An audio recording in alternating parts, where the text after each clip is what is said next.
ఆదిలాబాద్ జిల్లా కేంద్రంలోని ఎంపీడీఓ కార్యాలయ సమావేశ మందిరంలో నిర్వహించిన మండల సర్వసభ్య సమావేశం సాదాసీదాగా కొనసాగింది. పలు సమస్యలపై సభ్యులు లేవనెత్తారు. సమస్యలు సుదీర్ఘంగా చర్చించి వాటి పరిష్కారానికి చర్యలు తీసుకొని సభ దృష్టికి తీసుకొచ్చారు. సభ్యులు సంధించిన ప్రశ్నలకు అధికారులు సమాధానాలు ఇచ్చారు. ప్రజా సమస్యలపై ప్రత్యేక దృష్టిని సారించి అభివృద్ధికి బాటలు వేయాలని ఎంపీపీ గండ్రత్తో రమేష్ అన్నారు. కంటి సమస్యను గుర్తించి 10 మందికి మనము స్క్రీనింగ్ చేయడం జరిగింది. ఇందులో 85 మందికి కంటి సమస్యలను గుర్తించి దానికి సంబంధించినటువంటి కళ్ళద్దాలు వాళ్ళకి అందించడం జరిగింది సార్. సెకండ్ ఫేజ్లో ఇప్పుడు మనకు మళ్ళీ 645 కిట్స్ ఈరోజు రిసీవ్ చేసుకున్నాం సార్. వాళ్ళను మేము లైన్ లిస్ట్ ప్రకారము పిహెచ్సికి పిలిపించుకొని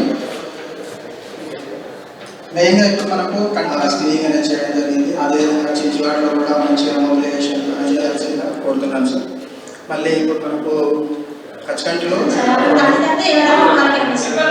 నిరంతరాయంగా ఇవ్వడానికి ప్రయత్నం చేస్తున్నాం. మీరు ఏ టైంలో ఏ సందర్భంలో ఫోన్ చేసినా నాకు ఎలాంటి ఇబ్బంది లేదు. మీరు ఏదైనా ఇంటరప్షన్ వచ్చినా ఏ రకమైన అసౌకర్యం కలిగినా ఎప్పుడైనా ఫోన్ చేయొచ్చు.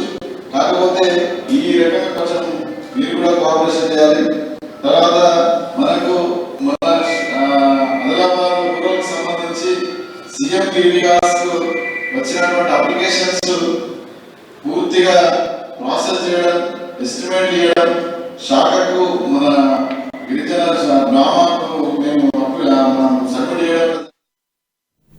ఆదిలాబాద్ రూరల్ మండలం అంకోలి గ్రామ పంచాయతీ పరిధిలోని కొలాంగూడలో ఆందోళన నెలకొంది. గ్రామస్తులు తాగే చేతి పంపులో గుర్తు తెలియని వ్యక్తులు పురుగుల మందు కలిపారని ప్రచారం జరగడంతో పాటు అదే సమయంలో ఆ నీటిని తాగిన కోళ్లు మృత్యువాత పడడంతో వారి అనుమానం మరింత దృఢమైంది.